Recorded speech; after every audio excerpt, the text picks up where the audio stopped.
नमस्कार मित्रांनो, आज आपण बोलणार आहोत सेविंग्स म्युच्युअल फंडमधील पैसे लाईफटाईम कमाई कशी गमावतात. आणि हेच एक मोठं कारण आहे की अनेक लोक आयुष्यात श्रीमंत होत नाहीत. मी तुम्हाला फेक ॲडवाईस देणार नाही, मी तुम्हाला रिअल एक्झाम्पल सांगणार आहे. तर चला व्हिडिओ सुरू करूया. सर्वात आधी मी तुम्हाला रिअल एक्झाम्पल सांगतो.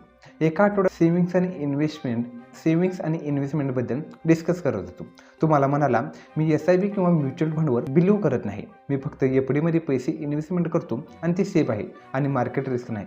मी म्हणालो, ओके, FD सेफ आहे, पण काही अमाऊंट म्युच्युअल फंडमध्ये पण इन्व्हेस्टमेंट करू शकतोस बेटर ग्रोथसाठी. पण तो म्हणाला नाही. नंतर तो म्हणाला, मी हेल्थ इन्शुरन्स आणि लाईफ इन्शुरन्स पण घेत नाही, ते वेस्ट ऑफ मनी आहे. मी त्याला सांगितलं, चांगली वेळ आणि वाईट वेळ कधीही येऊ शकते.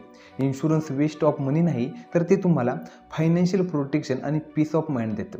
पण तरीही तो ॲग्री झाला नाही आणि 2 दिवसांनीच त्याचा बाईक ॲक्सिडेंट झाला. त्यात लेग फ्रॅक्चर झाला आणि डॉक्टर म्हणाले, ऑपरेशन इम्पॉर्टंट आहे.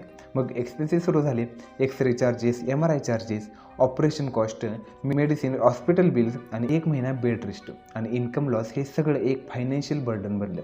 म्हणून हेल्थ इन्शुरन्स खूप इम्पॉर्टंट आहे. वाईट वेळ तुम्हाला विचारून येत नाही. आता नीट ऐका, 21 ते 40 एज ग्रुपसाठी हेल्थ इन्शुरन्स घेण्याचा हा बेस्ट टाईम आहे. कारण या एजमध्ये इंडियामध्ये 21 ते 40 एज ग्रुपमध्ये जनरली चांगली असते. एक गोष्ट नेहमी लक्षात ठेवा, जितक्या कमी एजमध्ये इन्शुरन्स घ्याल तितका प्रीमियम कमी राहतो.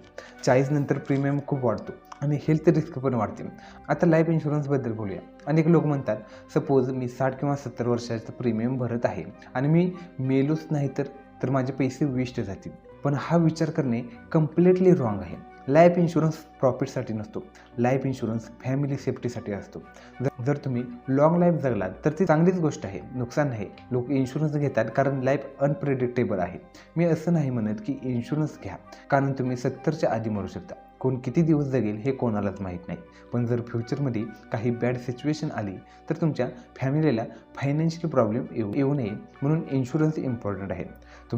तुमचे पेरेंट्स, वाईफ, चिल्ड्रन्स किंवा फॅमिली मेंबर्स फायनान्शियली सिक्युअर राहिले पाहिजे. हीच तर रिअल रिस्पॉन्सिबिलिटी आहे.